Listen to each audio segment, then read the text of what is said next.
Hello friends, स्वागत है आपका एक्सेलेंट स्टडी पॉइंट में। मैं राहुल कुमार आप लोगों का स्वागत करता हूं। आज मैं करंट अफेयर सीरीज का 9वां सेट लेकर आया हूं, जो एग्जाम के दृष्टिकोण से अति महत्वपूर्ण है। प्रत्येक सेट में 20-20 क्वेश्चन दिया गया है। देखिएगा ध्यान से। आज का पहला क्वेश्चन है कि भारत का टायर पार्क स्थापित किए जाने की घोषणा की गई है। भारत का टायर पार्क स्थापित किए जाने की घोषणा की गई है। वो कहाँ की गई है, कौन से शहर में? तो कलकत्ता में। भारत कोलकाता शहर में टायर पार्क स्थापित किए जाने की घोषणा की गई है। दूसरा क्वेश्चन देखिए, रेलवे द्वारा महिला यात्री सुरक्षा हेतु किस पहल की शुरुआत की गई है? रेलवे द्वारा महिला यात्री सुरक्षा हेतु किस पहल की शुरुआत की गई है? वो शुरुआत की है मेरी सहेली। रेलवे द्वारा महिला यात्री सुरक्षा हेतु किस पहल की शुरुआत की गई है? तो मेरी सहेली, क्योंकि महिलाओं असुरक्षित थी, इसीलिए रेलवे ने मेरी सहेली नाम का एक पहल शुरू किया है। तीसरा क्वेश्चन देखिएगा, एजुथचन पुरस्कार 2020 किस लेखक ने जीता है? एजुथचन पुरस्कार 2020 किस लेखक ने जीता है? वो जीता है पॉल जचेरिया हैं, जो एजुथचन पुरस्कार 2020 जीते हैं। पॉल जचेरिया एक प्रख्यात लेखक हैं। चौथा क्वेश्चन देखें, किस राज्य में भारत की पहली सी प्लेन सेवा शुरू की गई है? किस राज्य में भारत की पहली सी प्लेन सेवा शुरू की गई है? वो किस राज्य में शुरू की गई है? तो गुजरात में। भारत में किस राज्य में भारत की पहली सी प्लेन सेवा शुरू की गई है? तो गुजरात राज्य में शुरू की गई है। देखिएगा पाँचवा क्वेश्चन है कि किस राज्य की सरकार द्वारा चीनी पटाखे के आयात या बिक्री को दंडनीय अपराध घोषित किया गया है? किस राज्य की सरकार द्वारा चीनी पटाखों के आयात या बिक्री को दंडनीय अपराध घोषित किया गया है? किस राज्य की सरकार ने किया था? वो किया है हरियाणा राज्य की सरकार द्वारा चीन के पटाखों के आयात और बिक्री को दंडनीय अपराध घोषित किया है। वहाँ चीन का अपराध नहीं बेचा जाएगा। चीन का जो भी पटाखा है वो हरियाणा में नहीं बिकेगा। वो वहाँ के सरकार का कहना था। छठा क्वेश्चन है, 2020 में आई एशिया के सबसे शक्तिशाली तूफान टाफून गोनी ने किस देश को प्रभावित किया? 2020 में आई एशिया का सबसे शक्तिशाली तूफान है, उसका नाम है टाफून गोनी ने किस देश को प्रभावित किया है? वो प्रभावित किया है फिलीपींस को प्रभावित किया है। 2020 में एशिया का सबसे शक्तिशाली तूफान है टाफून गोनी ने किस देश को प्रभावित किया है? तो फिलीपींस को। टाफून कहाँ है? तो प्रशांत महासागर से आया है। सातवां क्वेश्चन देखिएगा। सातवां क्वेश्चन है कि मालाबार अभ्यास 2020 के विषय गलत कथन चुनना है। मालाबार अभ्यास 2020 के विषय में गलत कथन कौन है? पहला है कि रॉयल ऑस्ट्रेलियाई नौसेना ने मलाबार अभ्यास 2020 में भाग लिया। रॉयल ऑस्ट्रेलियाई नौसेना ने मलाबार अभ्यास 2020 में भाग लिया। ये बात सही है कि ऑस्ट्रेलिया का नौसेना ने भी मलाबार अभ्यास 2020 में भाग लिया है। दूसरा है कि मलाबार अभ्यास में ऑस्ट्रेलिया 2015 में पहली बार भाग लिया था। मलाबार अभ्यास में ऑस्ट्रेलिया 2015 में पहली बार भाग लिया था। ये गलत है। 2015 में वो पहली बार भाग नहीं लिया था। तीसरा क्या अभ्यास 24वां संस्करण है? यह अभ्यास का 24वां संस्करण, ये सही है। यह अभ्यास का 24वां संस्करण है। और चौथा है कि यह अभ्यास केवल गैर संपर्क के रूप में समुद्र में किया जाता है। यह अभ्यास केवल गैर संपर्क के रूप में समुद्र में किया जाता है। ये भी सही है। मैंने 3 कथन सही है, ये गलत है। रॉयल ऑस्ट्रेलियाई नौसेना ने मलाबार अभ्यास 2020 में भाग लिया है, बात सही है। यह अभ्यास का 24वां संस्करण था। मलाबार अभ्यास 2020 24वां संस्करण था। यह अभ्यास केवल गैर संपर्क के रूप में समुद्र में किया जा रहा है, सही है। बाकी मलाबार अभ्यास में ऑस्ट्रेलिया ने 2015 में पहली बार भाग लिया, ये गलत है। Option number D. 8वां क्वेश्चन है कि 2020 में विज्ञान और प्रौद्योगिकी विभाग ने अपनी कितनी वर्षगांठ मनाई है? 2020 में विज्ञान प्रौद्योगिकी विभाग ने अपनी कितनी वर्षगांठ मनाई है? वो बनाई है 50वीं। 2020 में विज्ञान और प्रौद्योगिकी विभाग ने अपनी 50वीं वर्षगांठ मनाई है। 9वां क्वेश्चन देखिएगा। 9वां क्वेश्चन 2020 में भारत सरकार द्वारा हिंद महासागर क्षेत्र के देशों को कोविड-19 संबंधित सहायता देने हेतु किस मिशन की शुरुआत की गई है? 2020 में भारत सरकार द्वारा हिंद महासागर क्षेत्र के देशों को कोविड-19 संबंधित सहायता देने हेतु किस मिशन की शुरुआत की गई है? वो किया गया है मिशन सागर की शुरुआत की गई है। 2020 में भारत सरकार द्वारा हिंद महासागर क्षेत्र के देशों को कोविड-19 संबंधित सहायता देने के लिए मिशन की शुरुआत किया है। 10वां क्वेश्चन देखिएगा। अलेक्जेंडर लुकाशेंको किस देश के वर्तमान राष्ट्रपति हैं? अलेक्जेंडर लुकाशेंको किस देश के वर्तमान राष्ट्रपति हैं? वो हैं बेलारूस के। अलेक्जेंडर लुकाशेंको हैं बेलारूस के वर्तमान में राष्ट्रपति हैं। Option number A.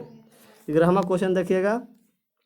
11वां क्वेश्चन है कि भारतीय खेल प्राधिकरण SAI के 11वें क्षेत्रीय केंद्र का उद्घाटन कहाँ किया गया है? भारतीय खेल प्राधिकरण SAI के 11वें क्षेत्रीय केंद्र का उद्घाटन कहाँ किया गया है? वो किया गया है जीरकपुर पंजाब में। जीरकपुर पंजाब में भारतीय खेल प्राधिकरण के 11वें क्षेत्रीय केंद्र का उद्घाटन जीरकपुर पंजाब में किया गया है। Option number C. 12वां क्वेश्चन 2021 हेतु लक्ष्य स्थापित करने के लिए नवीकरणीय ऊर्जा मंत्रालय ने किसके साथ समझौता किया है? 2020-21 हेतु लक्ष्य स्थापित करने के लिए नवीकरणीय ऊर्जा मंत्रालय ने किसके साथ समझौता किया है? वो किया है IRDEA के साथ, विनिमय कंपनी है। 2020-21 हेतु लक्ष्य स्थापित करने के लिए नवीकरणीय ऊर्जा मंत्रालय किसके साथ समझौता किया है? IRDEA के साथ, ईडा के साथ किया है, जो एक बीमा नियामक कंपनी है। 13वां क्वेश्चन है, देखिएगा। 13वां क्वेश्चन है कि खबरों में रहा लोन बरतू अभियान किसे संबंधित है? खबरों में रहा लोन बरतू अभियान किसे संबंधित है? लोन बरतू अभियान है जो छत्तीसगढ़ में माओवादियों के आत्मसमर्पण हेतु। खबरों में रहा लोन बरतू अभियान है जो छत्तीसगढ़ में माओवादियों के आत्मसमर्पण हेतु संबंधित है। 14वां सौर ऊर्जा द्वारा संचालित भारत की पहली लघु रेलगाड़ी किस राज्य में शुरू की गई? सौर ऊर्जा द्वारा संचालित भारत की पहली लघु रेलगाड़ी किस राज्य में शुरू की गई? वो की गई है केरल में। Option number C. सौर ऊर्जा द्वारा संचालित भारत की पहली लघु रेलगाड़ी किस राज्य में शुरू किया गया? तो केरल राज्य में शुरू किया गया। 15वां देखिएगा। मुंबई पोर्ट ट्रस्ट का अध्यक्ष किसे नियुक्त किया गया है? मुंबई पोर्ट ट्रस्ट का अध्यक्ष किसे नियुक्त किया गया है? ये नियुक्त किया गया है राजीव जलोट को मुंबई पोर्ट ट्रस्ट का अध्यक्ष नियुक्त किया गया है। मुंबई पोर्ट ट्रस्ट का अध्यक्ष किसे नियुक्त किया गया है? तो Rajiv Jalot. Option number D. 16वां TN कृष्णन का निधन हो गया, वह क्या थे? TN कृष्णन का निधन हो गया, वह क्या थे? TN कृष्णन एक वायलिन वादक थे, प्रख्यात वायलिन वादक थे TN कृष्णन, जिनका हाल ही में निधन हो गया है। 17वां देखिएगा। जल जीवन मिशन के तहत बिहार की कितनी राशि आवंटन की गई है? जल जीवन मिशन के तहत बिहार को कितनी राशि आवंटित किया गया है? वो किया गया है 1832 करोड़ रुपया। जल जीवन मिशन के तहत बिहार की कितनी राशि आवंटन किया गया है? 1832 करोड़ रुपया। जो हर गांव में नल जल का मिशन रखा गया था, उसमें 1832 करोड़ रुपये का आवंटन किया गया। 18वां क्वेश्चन देखिएगा। क्वेश्चन है कि बिहार विधानसभा चुनाव 2020 के संदर्भ में कौन सा कथन असत्य है? बिहार विधानसभा चुनाव 2020 के संदर्भ में कौन सा कथन असत्य है? 3 सत्य कथन है, एक असत्य है, उसे बताना है।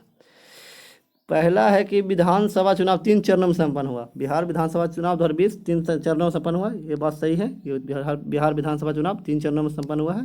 दूसरा है कि पहले चरण में 71, दूसरा है कि पहले चरण में 71 और दूसरे चरण में 94 और तीसरे चरण में 78 सीटों का चुनाव संपन्न हुआ है। ये गलत है।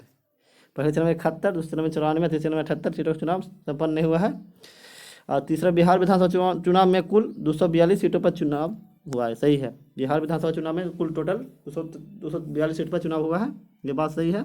चौथा, तीसरे चरण का मतदान 3 नवंबर को संपन्न हुआ, ये बात सही है। तीसरे चरण का मतदान 3 नवंबर को संपन्न हुआ। गलत इसमें कौन है? तो ऑप्शन नंबर बी। 19वां क्वेश्चन देखिएगा। WWF वाटर रिस्क फिल्टर के अनुसार 100 शहरों की सूची में कितने भारतीय शहर को 2050 तक पानी के जोखिम में वृद्धि होगी? WWF वाटर रिस्क फिल्टर के अनुसार 100 शहरों की सूची में कितने भारतीय शहर को 2050 तक पानी के जोखिम में वृद्धि होगी? वो कितना शहर हो जाएगा? तो 30। Option number B. WWF water risk filter के अनुसार 100 शहरों की सूची में भारतीय शहर में 2050 तक पानी के जोखिम में कितना वृद्धि हो जाएगा? तो कितने शहर में हो जाएगा? तो 30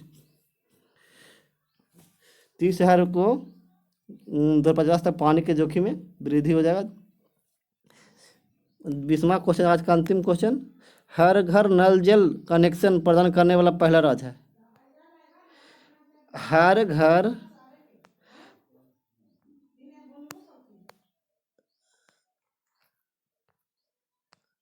हर घर नल जल कनेक्शन प्रदान करने वाला पहला राज्य है। कौन राज्य है हर घर कनेक्शन प्रदान कर हर घर नल जल हर घर नल जल कनेक्शन प्रदान करने वाला पहला राज्य कौन है? वो है गोवा। Option number D.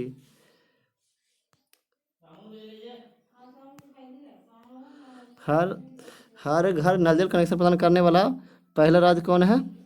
करने वाला हर घर नल जल कनेक्शन प्रदान करने वाला पहला राज्य बना है तो कौन? गोवा। ऑप्शन नंबर डी हो जाएगा।